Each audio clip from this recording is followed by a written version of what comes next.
सभी को जय माता दी। मैं हूं आचार्य राजेंद्र तिवारी। आप देख रहे हैं संस्कार शाला। आने वाले 31 अगस्त से लेकर के 9 सितंबर तक गणेश महोत्सव का पुनीत पावन पर्व मनाया जाएगा।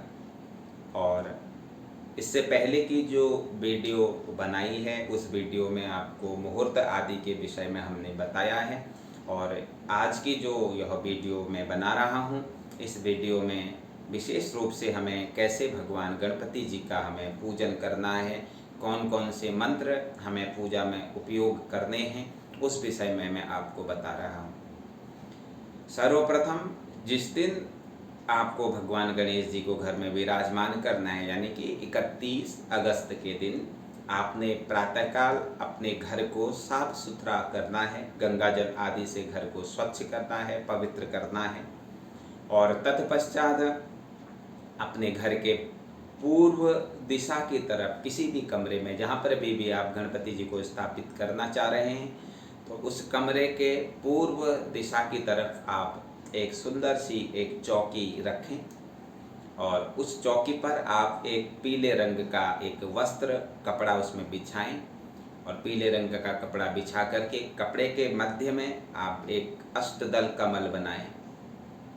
अष्टदल कमल बना करके आप चौकी के एक तरफ ओम लिखें, मध्य में स्वस्ति लिखें और एक तरफ श्री लिख करके मध्य आप अष्टदल कमल बना करके उस अष्टदल कमल के ऊपर आप भगवान गणपति जी को आप विराजमान कर सकते हैं, विराजमान करें।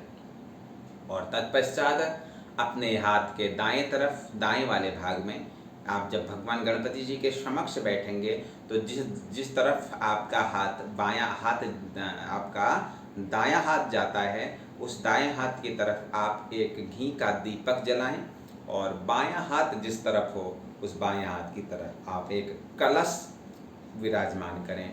कलश मिट्टी का भी हो सकता है, स्टील का भी हो सकता है, तांबे पीतल किसी भी धातु का कलश हो सकता है। उस कलश के ऊपर, कलश के गले में आप एक कलावा बांधें और कलावा बांध करके कलश के नीचे एक स्वस्ति लिख करके आप कलश के ऊपर आप आम के पत्ते उसमें रख सकते हैं।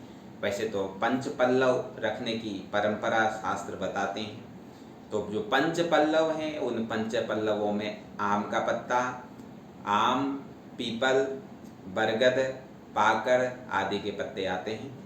तो विशेष रूप से वर्तमान में अगर आम के पत्ते ही हमें प्राप्त हो सकते हैं, तो आम, पीपल, बरगद, पाकड़ और अशोक, ये 5 पत्ते आप उसमें लगाने की परंपरा है। अगर आपको 5 पत्ते मिल जाएं तो उन 5 पंच पल्लवों को आप कलश में डाल सकते हैं। और पंच पल्लव अगर उपलब्ध ना हो तो आप केवल आम के पत्ते आप उसमें कलश में रखें और उसके ऊपर आप एक कटोरे में थोड़े से चावल भर करके पूर्ण पात्र के रूप में उसके ऊपर आप चावल रखें और चावल के ऊपर से आप एक नारियल जिसमें पीले रंग का कपड़ा बंधा हुआ हो, उस नारियल को आप उसके ऊपर रखें।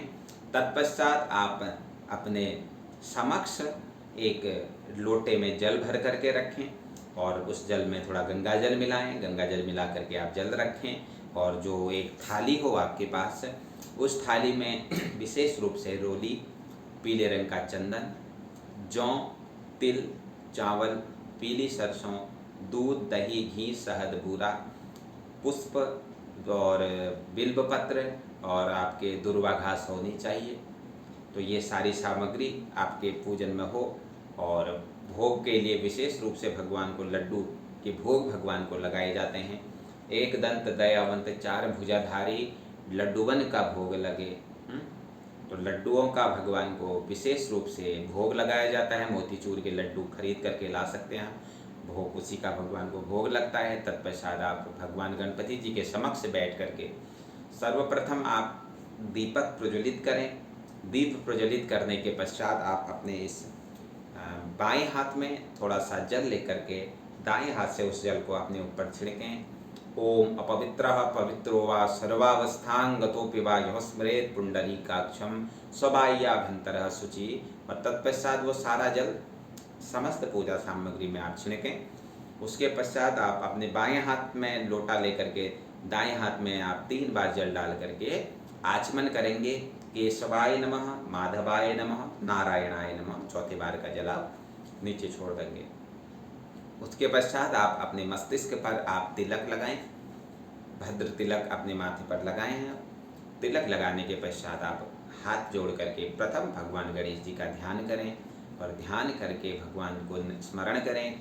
स्मरण करने के पश्चात आप थोड़े से चावलों से भगवान का आवाहन करें कि हे भगवान गणेश जी, अब आप इन 11 दिवस हमारे ही घर में विराजमान हो जाइए।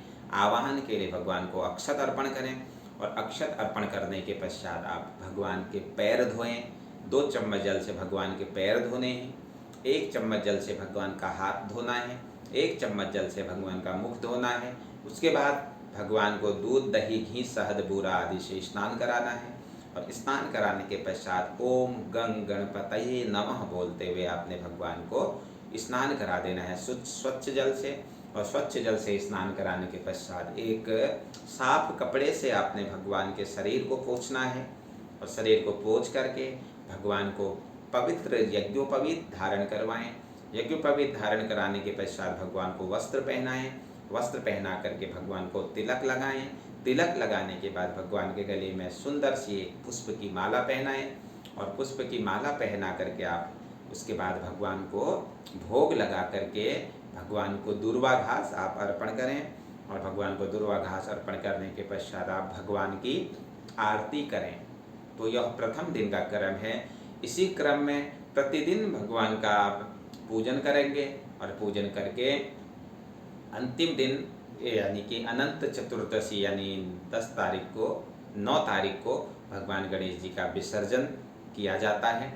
विसर्जन करने की एक बहुत अच्छी विधि मैं आपको बताऊंगा।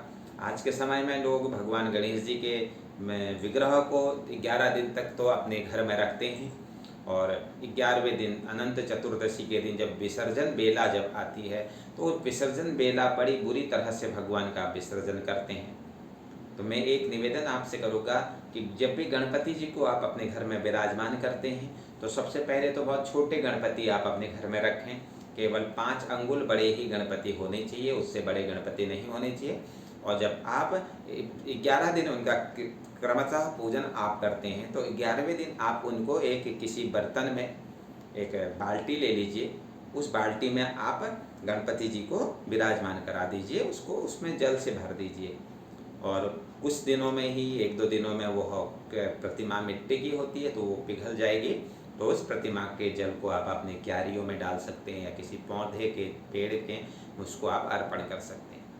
क्योंकि हम आस्था से भगवान का 11 दिन पूजन करते हैं और 11वें दिन पूजन के पश्चात जब हम विसर्जन बेला उनकी आती है तो उस विसर्जन बेला के समय में हम भगवान गणेश जी का जो विसर्जन करते हैं वह बहुत बुरे तरह से हम भगवान जी का विसर्जन करते हैं। कई लोग तो देखा गया कि ऊपर से ही फेंक देते हैं जल में, तो ऐसा ना करें, ये आस्था का विषय है।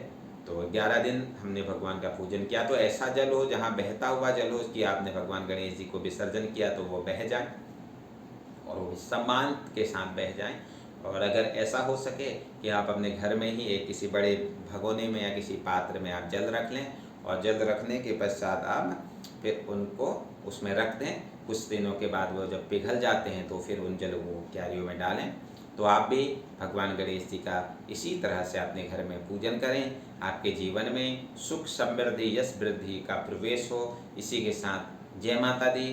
फिर से मिलेंगे एक नई वीडियो में, तब तक आनंदित रहें, प्रसन्नित रहें।